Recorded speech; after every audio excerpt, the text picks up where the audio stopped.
મિત્રો કરેલા કર્મોના બદલા ભોગવવા જ પડે છે। તમે કર્મ કર્યું કે એનું ફળ તમને ચોટ્યું જ સમજી લો, પછી તમે ફળ ભોગવવામાંથી છટકી નહીં શકો।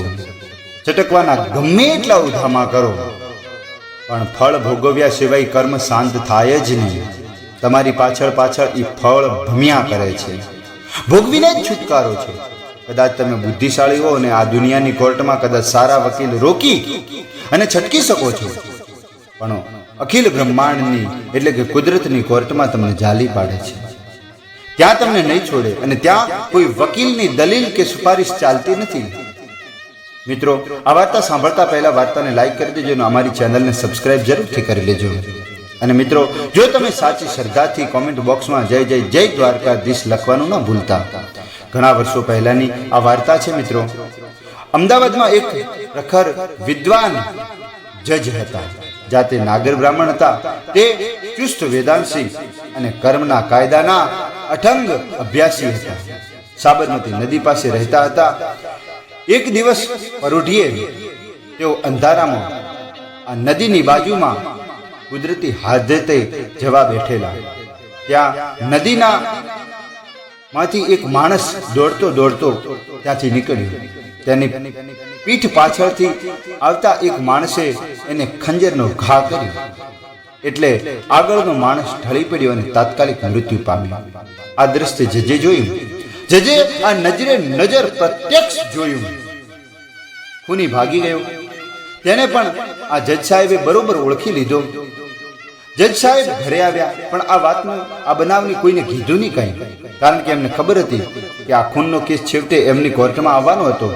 પછી પોલીસ ઇન્કવાયરી સારું થઈ અને 6 મહિના સુધી આ સંપૂર્ણ ઇન્કવાયરી પૂરી થઈ ગઈ। ખૂનનો કેસ દાખલ કર્યો અને આ જજ સાહેબે જોયું તો ખરેખર એ ખૂની તેમને તે દિવસે જોયો હતો ઈ ન હતો, એના બદલે એનેથી કોઈ મેચિંગ મળતો આવતો કોઈ બીજા માણસને આ લઈને આવ્યા હતા।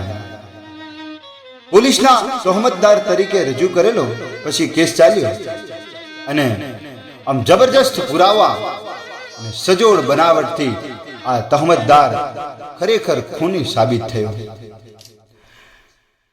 જજ સાહેબ ચોક્કસ જાણતા હતા કે આ બનાવટી તહોમતદાર ખરેખર ખૂની નથી, પણ પુરાવાના કાયદા મુજબ ન્યાયાધીશે પુરાવાના આધારે જજમેન્ટ આપવું પડે છે।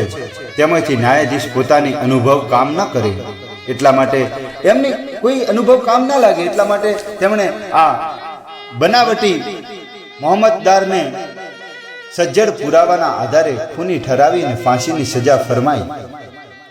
જજ સાહેબે પોતાની ફરજ પૂરી પાડે છે, પરંતુ આ જજ સાહેબ પ્રખર વેદાંશી અને ઈશ્વરના કર્મના કાયદાના પાકા અભ્યાસી હતા। તેમને લાગ્યું કે ખરો ખૂની છટકી જાય છે અને નિર્દોષ બનાવટી આ મોહમ્મદદાર મર્યો જશે, એટલે કોર્ટમાં ખૂનની સજાનો હુકમ ફરમાવતા પહેલા આ જજ સાહેબે પેલા બનાવટી તહોમતદારને પોતાની ચેમ્બરમાં બોલાવ્યો। બનાવટી મોહમ્મદદાર રડી પડ્યો અને કહ્યું કે હું તદ્દન નિર્દોષ છું, મેં ખૂન નથી કર્યું અને હું ખોટો માર્યો જાઉં છું, કારણ કે પોલીસે સાચો ખૂની જડ્યો જ નહીં। તેથી પહેલાના મારા ખાનગી અહેવાલોના આધારે પોલીસે મને પકડીને મારી વિરુદ્ધ સજ્જડ પુરાવા ઊભા કરી દીધા છે અને કોર્ટની દ્રષ્ટિએ કાયદા મુજબ હું ખૂની પુરવાર થયો। જજ સાહેબે કહ્યું, આ હકીકત હું બરોબર જાણું છું। સાચો ખૂની મેં નજરો નજર જોયો છે, તેને હું ઓળખું પણ છું। એ તો નિર્દોષ છો એ હું પણ બરાબર જાણું છું, પરંતુ મારા જજમેન્ટમાં હું આ વાત કાયદેસર લાવી શકતો નથી। કાયદો પુરાવાના આધારે ચાલે છે અને પુરાવો સંપૂર્ણ રીતે તારી વિરુદ્ધ પડેલો હોવાથી હું તને કાયદેસરનો ખૂની ઠેરાવી અને ફાંસીની સજા કરીશ જ, પરંતુ ઈશ્વરે બનાવેલા આ કર્મના કાયદાનો ક્યાંક ગફલત તો નથી થઈ ને, તેની ખાતરી કરવા હું તને ખાનગીમાં એક સવાલ પૂછું છું, તેનો તું મને બિલકુલ સાચો જવાબ આપજે। હવે મરતી વખતે જરા પણ જૂઠું બોલીશ નહીં। મારો સવાલ એ છે કે ભૂતકાળમાં તે કોઈ વખત કોઈનું પણ ખૂન કરેલું ખરું? આ બનાવટી મોહમ્મદદારે ગળા ગળગળા સાદે ઈશ્વર માથે રાખીને સાચે સાચું કહી દીધું કે મેં ભૂતકાળમાં 2 ખૂન કરેલા છે, કેસ ચાલેલા, પરંતુ તે વખતે મેં હોશિયાર વકીલો અને રોકી અને ખૂબ પૈસા પોલીસ ખાતામાં ખવડાવેલા, અને તેથી હું બંને કેસોમાંથી નિર્દોષ છૂટી ગયેલો છું. પરંતુ આ કેસમાં હું ખરેખર નિર્દોષ હોવા છતાં માર્યો જાઉં છું. જજ સાહેબને ઘેડ બેસી ગઈ. ઈશ્વરના કર્મના કાયદામાં ક્યાંય ગફલત નથી. પહેલા 2 ખૂન વખતે કોઈ ગફલત નથી. પહેલા 2 ખૂન વખતે આ મોહમ્મદદારનું પુણ્ય તપ હશે, તેથી તેના આ ક્રિયામણમાં કર્મોનું ફળ આપવામાં થોડી વાર લાગી અને તે કર્મ સંચિતમાં જમા રહ્યું, અને હવે જ્યારે તેનું પુણ્ય પરવારી રહ્યું હતું ત્યારે પાછલા 2 ખૂનના આ ફળ સ્વરૂપે તે સંચિત કર્મ પાક્યા, અને આ કેસમાં નિર્દોષ હોવા છતાંય આમ અક્કમ ચક્કમમાંથી ઝડપાઈ ગયો અને સંચિત કર્મ પાકી અને પાર બ્રહ્મ રૂપે તેની સામે ઊભા રહ્યા કે એને ફાંસીને માચકે લટકાવી દીધો. કર્મના કાયદામાં વકીલ, જજ, હોશિયાર કે સિફારિશ ન ચાલે. કદાચ પુણ્ય તપતું હોય, અગર ક્રિયા માણમાં કદાચ પાકતા વાર લાગે, એ દરમિયાન જગતની દૃષ્ટિએ ગુના કરવા છતાં ફાવી જતો લાગે, પણ સંચિત કર્મોમાં ના લાવે અને પાકીને એ પરબ્લદ થઈ અને સામા આવે છે, એ જ ફળ આપી અને શાંત જ થાય છે. માટે કર્મ કરતા પહેલા 1000 વખત વિચારજો મિત્રો. કર્મ કરવો જોઈએ. કર્મ થઈ ગયા પછી તેના ફળમાં છટકવા, ખોટા ફાંફા મારવા જ નહીં. પરંતુ જ્યારે તે કર્મ પાકી અને પરબ્લબ્ધ થઈ અને સામું આવે ને, ત્યારે સામી છાતીએ સંઘર્ષ ઝીલી લેવું અને ભોગવી લેવું.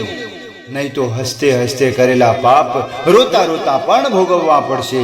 રાજા પરીક્ષિત મહાયજ્ઞની વિદ્વાન અને સંસ્કારી હતા, પરંતુ તેનાથી એક મહાન પાપ થઈ ગયું હતું.